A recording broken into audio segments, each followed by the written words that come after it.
My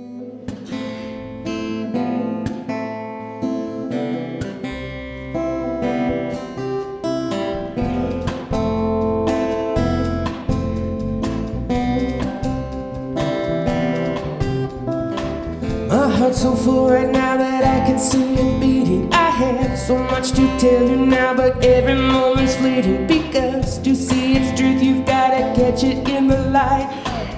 So wrap your arms around it, hold on to it tight, oh yeah.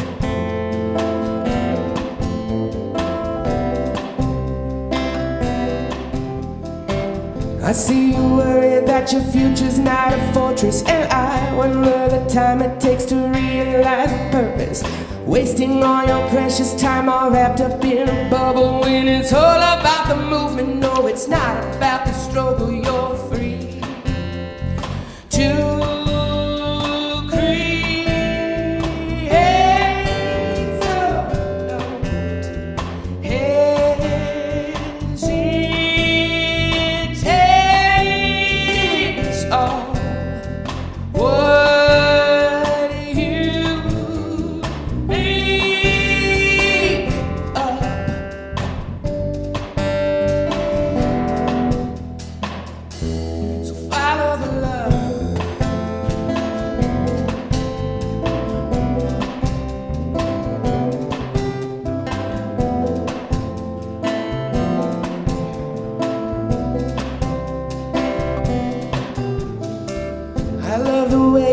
looks when you're seeking knowledge. It's like you just remembered that you made a solemn promise to pick up all the pieces that somebody left behind and put them all together so your work will fall in line. But I got a way, put those pieces away. Now here's a pair of scissors, so go cut out your own day and make sure that you use all of the colors that you love, 'cause they contain the promise that you've been dreaming of. You're free.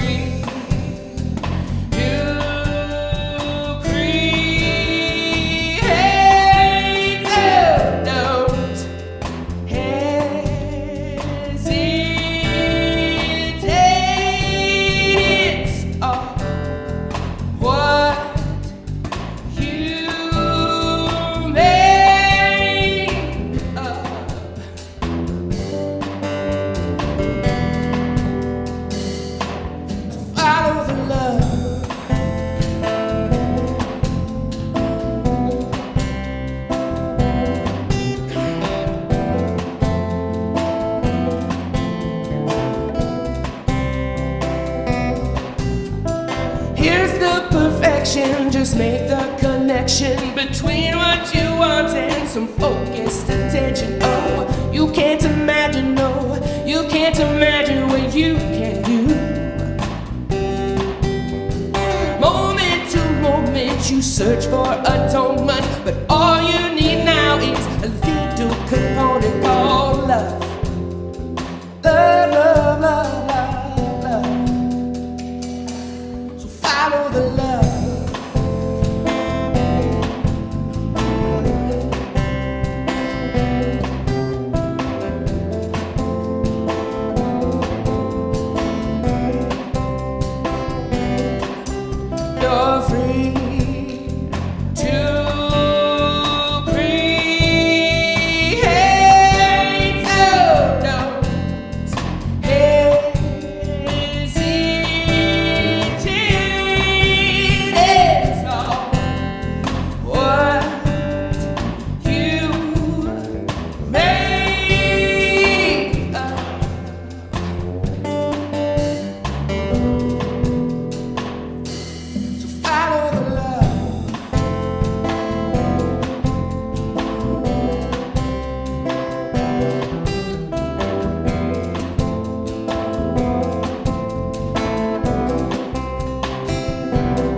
I know, I won't forget your poem.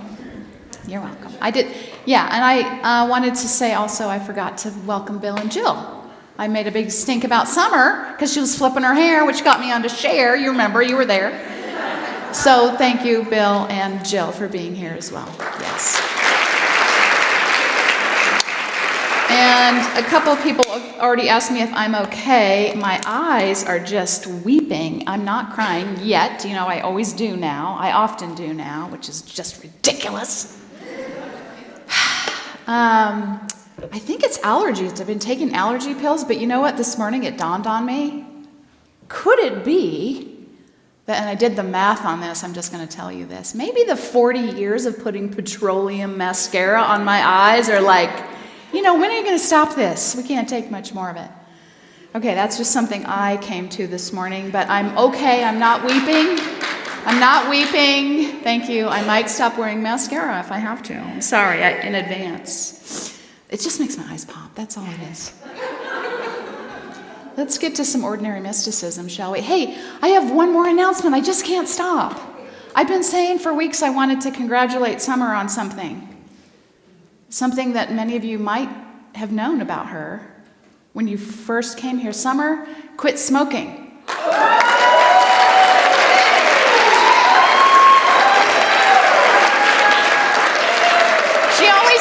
She only, how long has it been? New Year's Eve was my last day. New Year's Eve is her... After 31 years. After 31 years.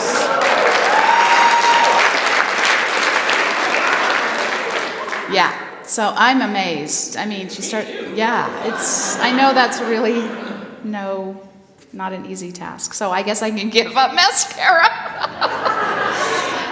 Okay, back to the thing that we're here to discuss today with you mystics. Mystics can have fun. That's the first thing to know about them. I just want to tell you a little bit about Mirabai Starr because her reading, the book is so fun to read. And she's really a poet at heart, although she has studied the world's religions and has several renditions, translations of some of the greats, like Dark Night of the Soul. She's looked at, I'm going to say this and I don't have the notes. Look her up for what she's written besides ordinary mysticism. But she has a unique background. She was born to Jewish parents who were not practicing. They were culturally Jewish, but were not practicing Judaism, and in fact kind of had a disdain for organized religion. They were true hippies.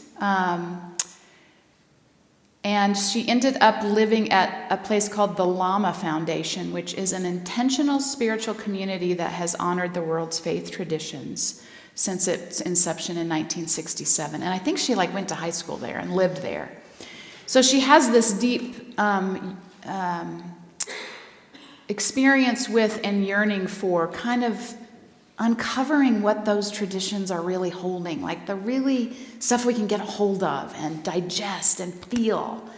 And I just so appreciate that about her. And she's really funny and easy to read. So I'm going to share a little from the book that highlights that as well. But I just wanted to give you a little background on her.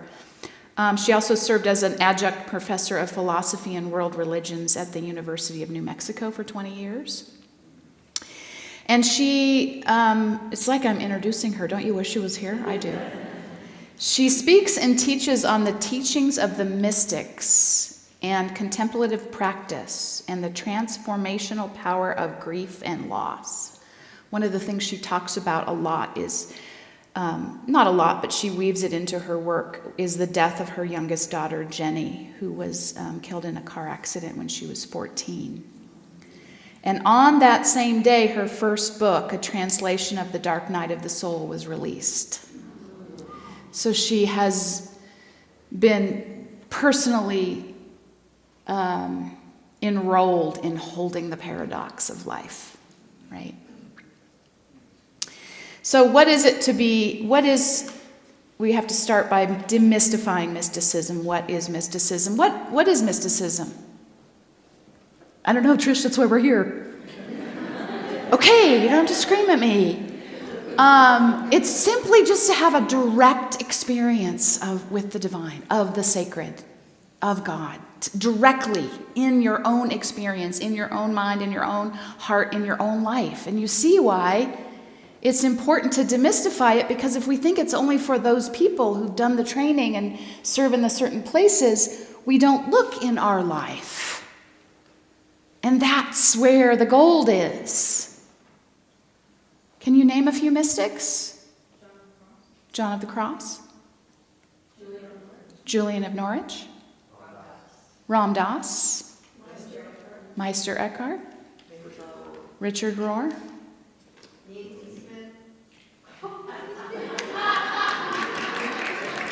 Nancy Smith. I didn't even tell her to say that. Atta girl, Nancy Smith. Right, so that's kind of how we hold them. She said it herself, right? Yeah.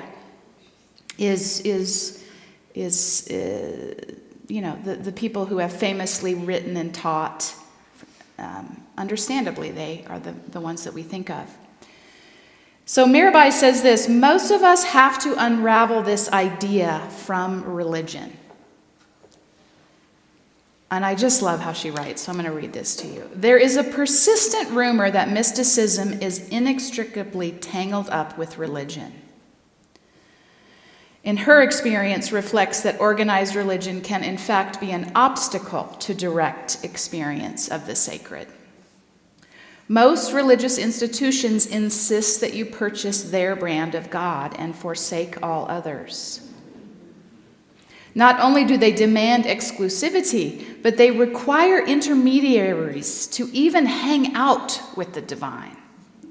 You have to pass through a series of churchy gates to gain access to God's suburbs. Now, to be fair, she goes on, maybe God talk alone makes you nervous. You equate the word with the suffocating little boxes of your childhood, being forced to go to Sunday school where you learned that God is old, white, male, and constantly pissed off.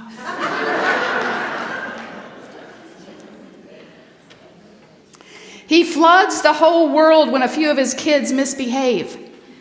He smites cities and drowns armies, issues his orders on tablets of stone, making a big deal about the obvious. Of course you shouldn't kill people. Unless, of course, you're God. You shouldn't steal your neighbor's horse or be rude to your mom and dad. So for many of us, and we've talked about this, I feel like, ad nauseum over the last 4 or 5 years, unpacking God, claiming it for yourself, claiming that connection with, call it whatever, because God does come with a lot of that baggage that she just spoke of. I forgot to ask everyone to please mute their cell phones. Thank you for being the reminder of that.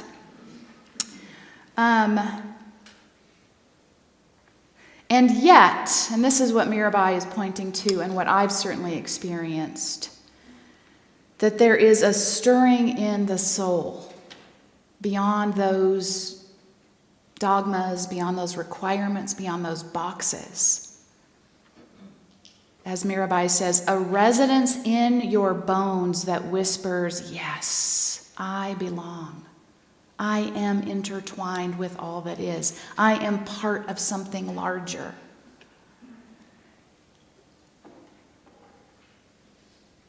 A mystic is someone who skips over the intermediaries, ordained clergy, prescribed prayers, rigid belief systems, and goes straight to the source. There's no reason that any of us can't do that if we believe it. So sometimes you have to do a little work to untangle what you might have been taught and what you might have come to believe about your capacity to know the fullness of the divine. Or is it just me? Have you had to unravel a little bit there? So I'm still doing it. Yeah.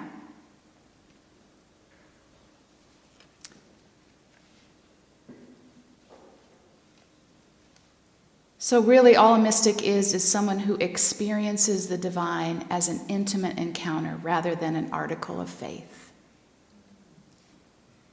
which is just prescribed dogma. And many of you are here because that doesn't work for you.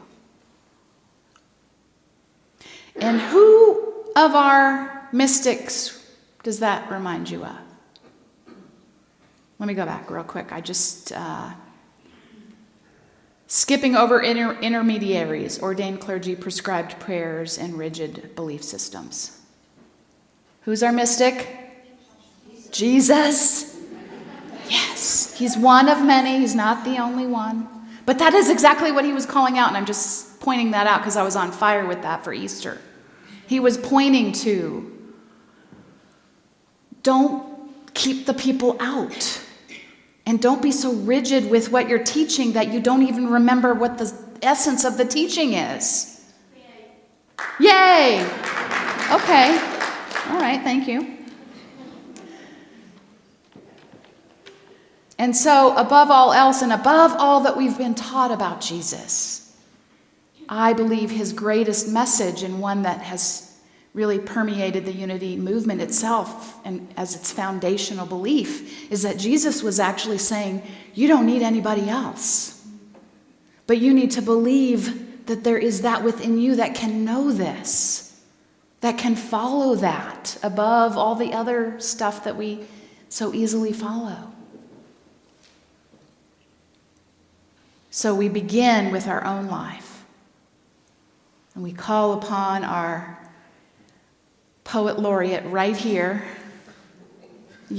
Summer has written it. When I told her about what this message was about, she said, I wrote about that a couple months ago. I think it's going to be a song eventually, but right now, maybe. It's a reading. We'll see. And I know, so please share your... Some of us were knelt into religion before we could walk. Some of us found spirit in the wreckage of our 30s. Some of us were saved by the pews. Others have the scars to prove that those pews were sharp. And many of us are holding the Savior and the scar in the exact same hand. Today we aren't auditioning for a dictionary. We aren't here to agree on the labels. We're here to agree on the liberation.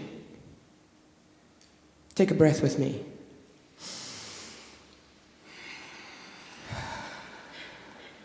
Awakening isn't a promotion. You don't get a holier than thou lanyard or a VIP pass to the ether. It's not about becoming more spiritual. It's about remembering what was true before the world told you who to be.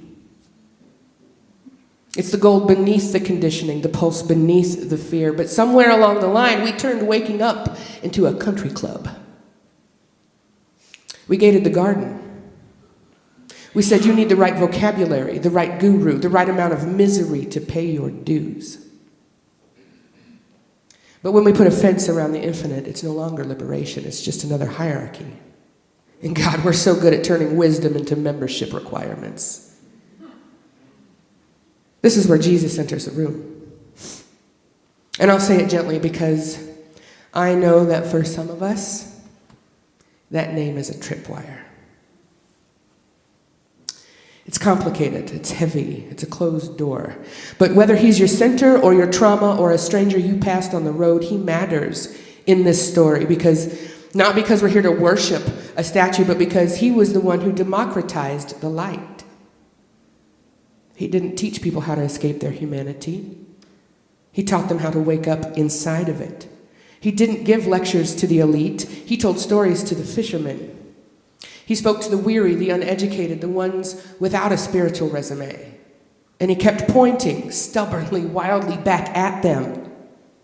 The kingdom, it's inside you. The separation, it's an illusion. The way you treat the least, that's how you're treating the divine. That's not a creed. That's consciousness. There's a Buddhist teaching from the Shurangama Sutra. When someone points to the moon, don't stare at the finger. Jesus was the finger. They started worshiping the pointer. They turned the finger into a weapon. They used it to bridge divides and poke eyes. And yeah, it hurt. But throwing away the hand doesn't help you to see the moon. Our job is not to erase history. It's to reclaim the symbol and give it back its purpose. For the wounded, listen, healing is not pretending that the past didn't happen. It's not about burning every bridge you ever crossed. It's about reclaiming what was stolen on your own terms. Jesus didn't hurt you. Jesus didn't hurt me. Systems built on fear did. And we are allowed to separate the two. Because if awakening requires perfect language, it's only for the privileged. If it requires emotional safety, it excludes the traumatized. If it requires abandoning your story, it's just another form of violence. Democratized awakening says you don't have to leave yourself behind to wake up. So what does this look like? It looks like many doors. It looks like singing the old songs but stripping them of the shame. It looks like saying God and source in the same breath and not choking on either. It looks like refusing to let fundamentalism have the exclusive rights to a man who loved the outcasts. Even the cross. It's not a balance sheet for sin. It's what happens when expanded consciousness meets a system of fear. The system panics. The system strikes. And the consciousness, it refuses to shrink. Resurrection isn't about leaving the body. It's about refusing to disappear. You don't even have to believe anything I've said. You don't have to fix your relationship with the church or the Christ or the cosmos. Just notice. What is waking inside you?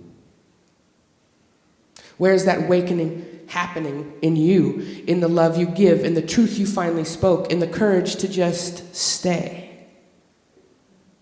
Awakening was never meant for the few.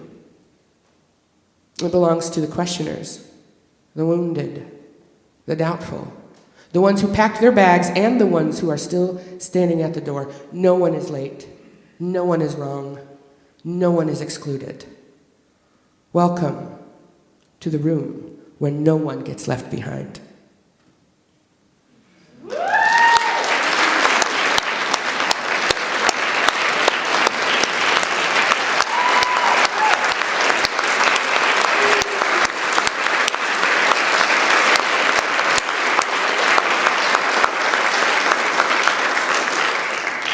I don't know. Should I let her share her poem?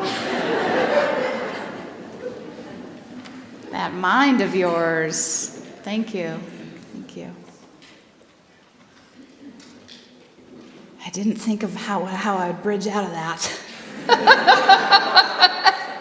Oh, I do want to say, I know I have trouble. She has such a cadence when she reads it. If you want to see the words, she posted it with a gorgeous picture of our sanctuary, like before any of you get here at 8:30 in the morning, the sun is coming through. So check out our Facebook page. You can see the whole writing there. So the trick is, as Mirabai says, is to recognize anything that dares to stand in for the real thing and let it go. Anything that keeps you, which you just so poetically spoke of, thinking that you are not worthy, that you cannot connect, that you are not part of the mystical crew. Mystical experience is an intimate connection with love itself. Mystics have no patience with proofs for the existence of God. They want only to find the holy ripening inside the berry patch, flaming forth from a broken marriage and a depleted bank account, permeating the dry land of an aging body, and quieting a troubled mind in the darkest hours of the night. Mysticism is not about concepts, it's about communion with ultimate reality. And that only happens in the messiness of our life. I've mentioned many times over the years that I've just kind of been waiting to get to this place where I'm not as messy. I clean my house. Don't I? Is Heidi here? Okay. She's like, your tolerance level and my tolerance level are very different. But you know what I mean? Like I'd have it all figured out. So silly. That's part of the process. It's in the process that you figure it out and then you recognize the depth and the beauty of life and the depth and the beauty of yourself, even in the midst of the yuck. And you're also more available. I'm also more available for the not yuck. It's a technical term. For the good. Because sometimes when I'm so worried about when I'm going to get it right or how I'm doing, I'm not even present to what is going great. There's a lot of things going great for me personally and here. And I think in the world, there's one more quote. You know I won't be able to find it. Yes, I will. Here we go. For most of us, mystical seeing is not happening all of the time. But for all of us, it happens some of the time. And for more and more of us, it is happening more and more of the time. In proportion to current challenges of systemic inequity and climate catastrophe, the flowering of grassroots activism and the uncovery of ancestral trauma in our own family systems, old filters are burning away, and we are granted renewed access to the numinous nature of reality. I told you she's good. That means the powerful, the mysterious, the spirit numinous, the awe-inspiring nature of reality. When we get out of what we think we're supposed to be, all the labels and all the things we should be and can't be and was. I was back at Kuan Yin. Were you here? If you weren't here, I'm sorry, I do speak like you're here every week, and I expect you to be. But you watch the video when you're not here. I shared a little experience I had at a Kuan Yin at the Colorado Buddhist Association in Lakewood, where there's a beautiful, I read about her the last visit I was there. She weighs 25 tons of marble. And so I find this place, there's a great garden, and it's just very, a place where I go to sort of connect and contemplate and meditate. And so I was there yesterday preparing for this, and I can't believe I'm telling you this. As I was leaving, actually as I went up to sit, I was writing and then I went up to sit under Kuan Yin, and there was a piece of paper folded up. It was someone's note. I want you to know it wasn't on the altar. Clearly they just dropped it out of their pocket or something, because I read it. I did, I read it. And I read it kind of as a witness. And it was hard to read, and I couldn't tell, I was making up, okay, this is a man, this is bad handwriting, terrible, I know that's bad judgment. And the initials were it was just signed with initials, so I couldn't tell. But as I started reading it, it felt like, it was a letter to a lost love, I can't believe, I miss your energy and your smile, and I can't believe, I thought it was a joke, I thought you'd be back. And I just marveled at that. I was once in that situation. We've all had those letters. We've all just been in that pining, and where it's that the person, it's the only person that will ever love me. Is it just me? No, we've all been in that in some way, and gone to the shrines and done the prayers, and when will I ever? And then it went on, and it was you'll always be my boy. I was like, wait a minute. And as I read it further, it feels like it's a letter from a parent to a child, a grown child who has died.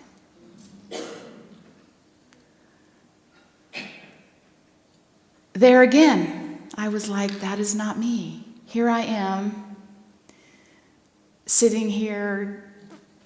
Basically, I'm at Kuan Yin because I want to do the best job I can here, and I was having a block, and I went there to get inspired, and someone's been there holding that.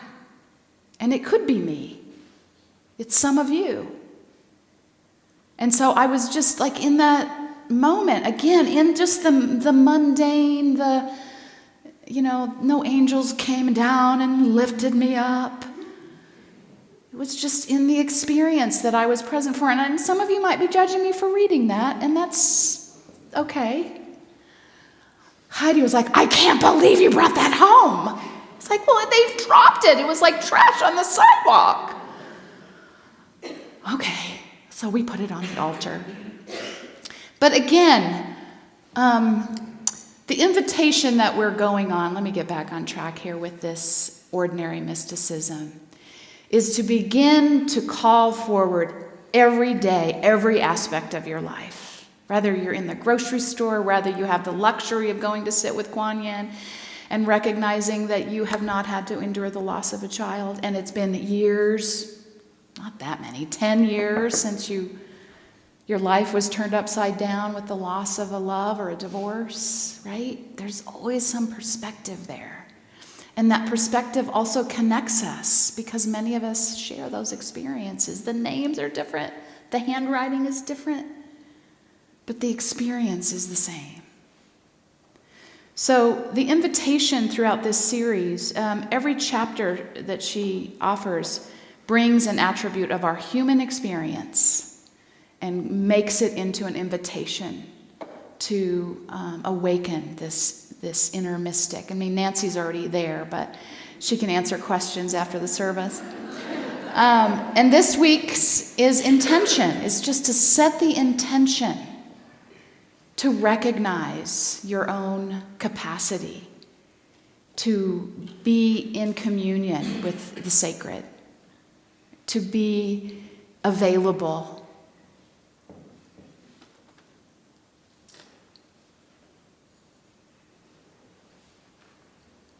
Next week's will be awareness.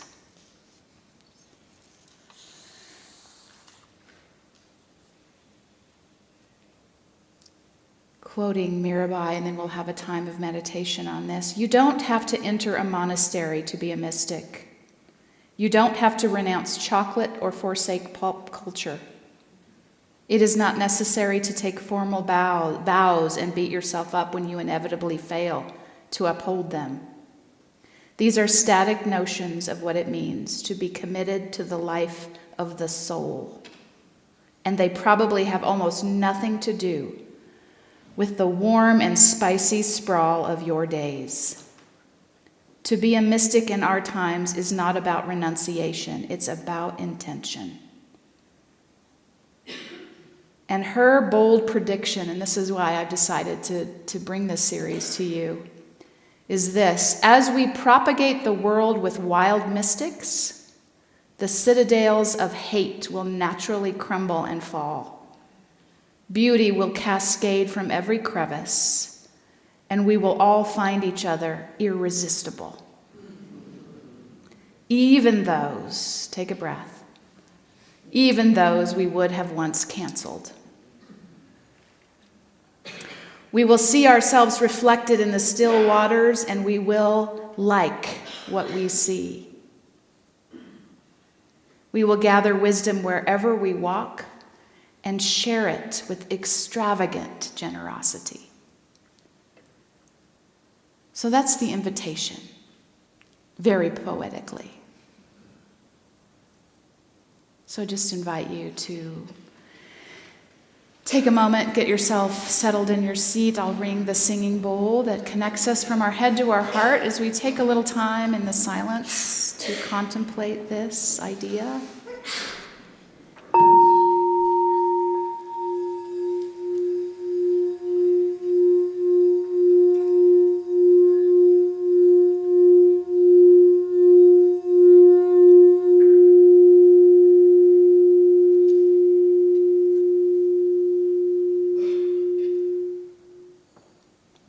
Take a deep breath in. And again, just welcome the fullness of your physical experience, letting your body get comfortable. Closing your eyes or lowering your gaze.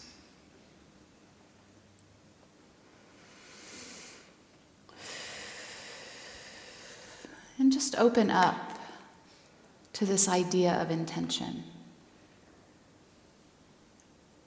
To recognize that when we focus our minds, our thoughts, our emotions, our perception in a certain direction, we experience more.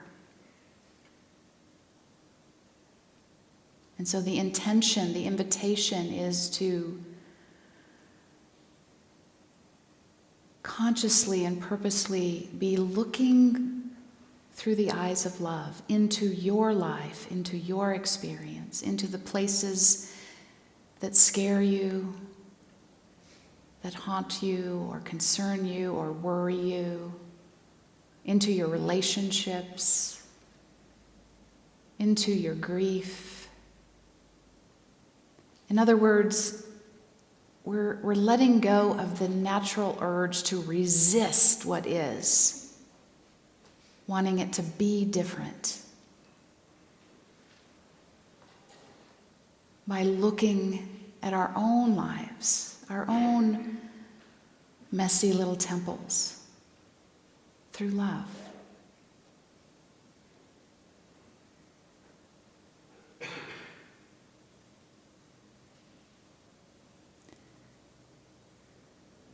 And beneath this invitation today is an invitation also to deepen more fully into connecting with the fullness of ourself, right, as human and spiritual.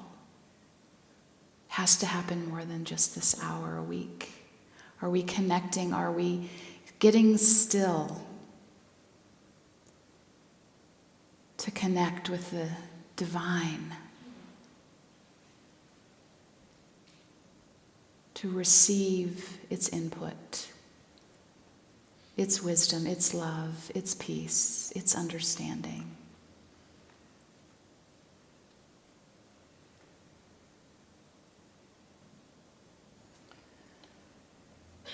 I'm sharing this practice with you that Mirabai shares, which is often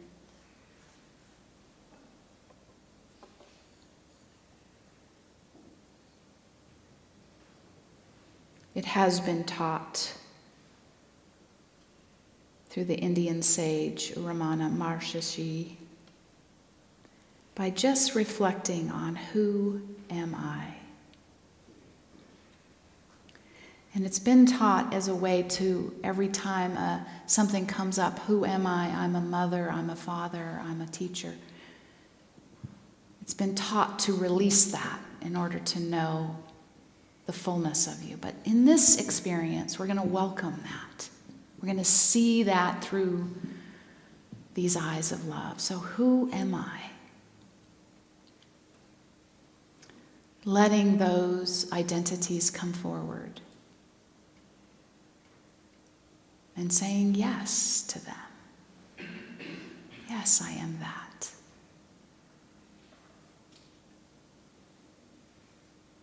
Who am I? Usually begins with our identities, our placement to others often. Parent, child, sibling, spouse. Who am I? What do I do? Artist, business owner, musician. Who am I?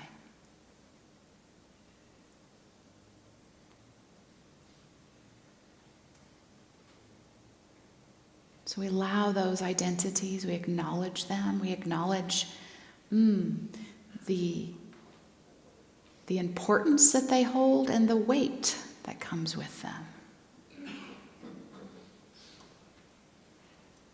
Again, through the eyes of love.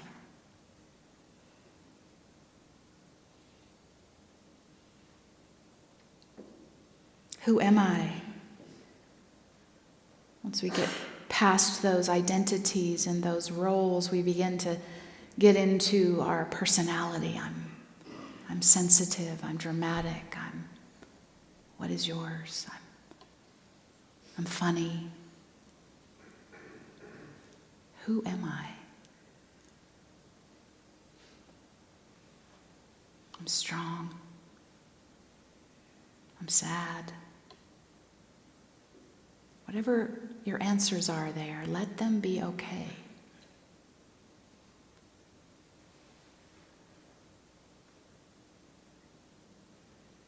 Who am I?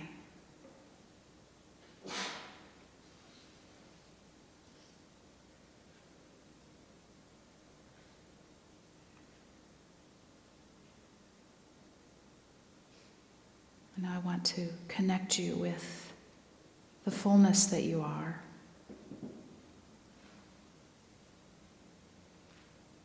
I am a part of the vast universe, no more or less important than any person.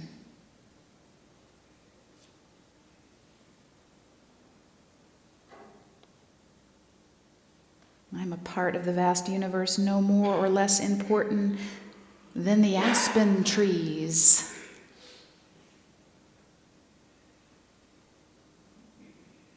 Or the oceans.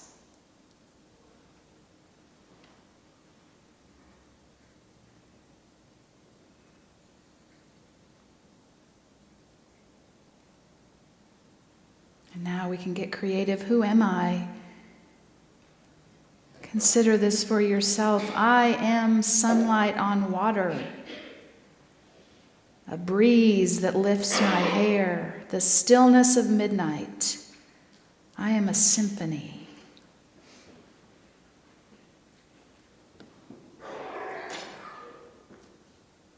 Let what connects you to the whole universe come into your awareness of who am I.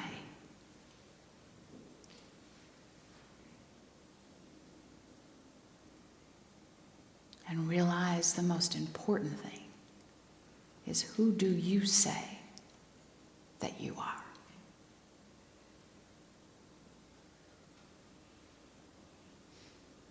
And who is outside your circle of connection? That's where our work begins.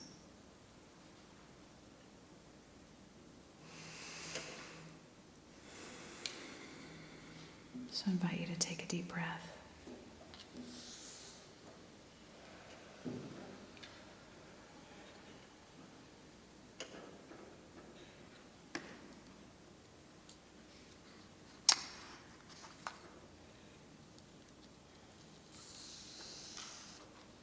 Coming back to this time and space, over the next 6 weeks we'll be moving forward with ordinary mysticism. And I just made this up today. Sorry, Liz. I've been talking about doing a book study, and then I couldn't decide where I wanted to fit it. It's mine. Yeah, ordinary mysticism. And so I put it on the second and fourth Tuesdays from 6:30 to 8:30. We'll start on April 28th. And go through June 9th. And it's a book study. I'm not like teaching it. We're going to come together to take it a little bit deeper.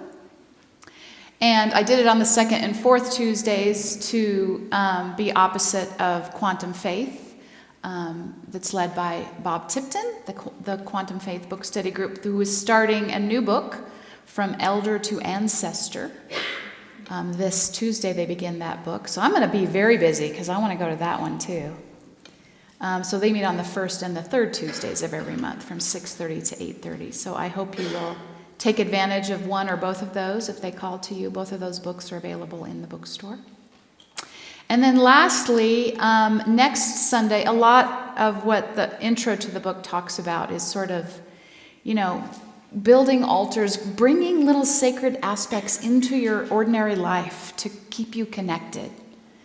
And so next Sunday, this whole week, the kids are learning about Earth Day, celebrating the Earth, the upcoming, I'm skipping ahead here, but the upcoming Secondhand Rose musical and, what are we calling it? Like used clothing model fashion show. Thank you. Fashion show is coming up on Friday.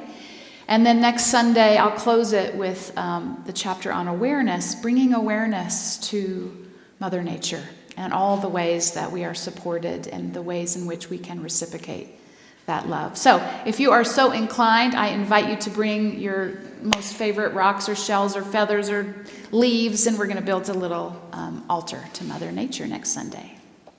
So thank you for being here today. We've got another song. Grace. Take it away.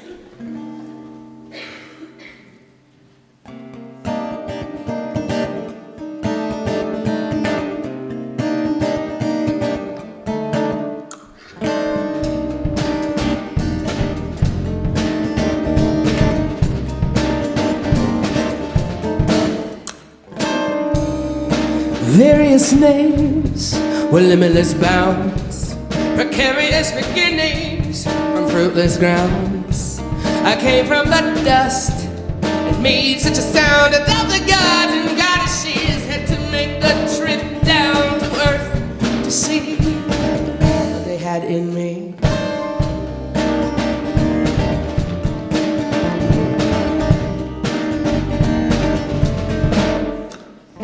Ages upon ages, I studied the laws of life and how love could be supported. In one life I was born and raised an unwanted child, and in the next I was aborted. So grace comes swiftly yet undefined. No, you can name her, but you cannot assign all the extraordinary places she calls her. Grace comes on her. Oh, grace comes on her. Oh, grace comes on her. Oh, yeah. So listen up closely, 'cause I've got a message for you. I've been given the gift of music because music is what people listen to. We all have a common purpose, regardless of the hand you've been dealt. You did not come here to fix a broken world. You came here to learn to love yourself. Grace comes swiftly yet undefined. Oh, you can't name her, but you cannot assign all the extraordinary places she calls her. Grace comes on her. Oh, grace comes on her.